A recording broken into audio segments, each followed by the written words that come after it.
Focus, le rendez-vous hebdomadaire de Rudy Sall de l'actualité du moment sur RCN. Bonjour.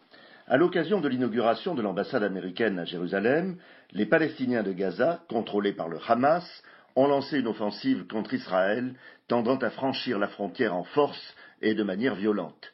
Outre les procédés habituels de l'intifada avec jets de pierre, il y avait aussi des cerfs-volants porteurs de bombes incendiaires. Le but de ces manifestations était de détourner les médias de l'inauguration de l'ambassade et de provoquer Israël, l'obligeant à une riposte de façon à donner une image violente. Et le résultat ne s'est pas fait attendre. Les journalistes du monde entier ont relaté la disproportion de moyens entre Tsahal et les Palestiniens et surtout ont communiqué sur les victimes civiles, femmes et enfants blessés ou tués par l'armée israélienne. On connaît bien cette communication, ou plutôt cette désinformation planétaire qui consiste à désigner les coupables et les victimes sans avoir analysé un tant soit peu la situation.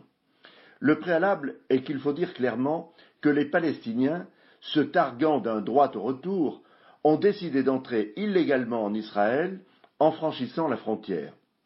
Aucun pays au monde ne pourrait l'accepter sans réagir, Israël moins qu'un autre étant cerné par des ennemis cherchant à fomenter des attentats terroristes et prônant la disparition de l'État hébreu. D'autre part, ne soyons ni dupes ni naïfs. Que faisaient en première ligne de front des femmes et des enfants? La manipulation est une grosse ficelle. Comme d'habitude, les lâches organisateurs de ces manifestations hostiles à Israël exposent les plus fragiles aux fins de propagande. Sachant qu'Israël réagira, autant que les victimes soient des femmes et des enfants, pour pouvoir ensuite crier aux martyrs du peuple palestinien.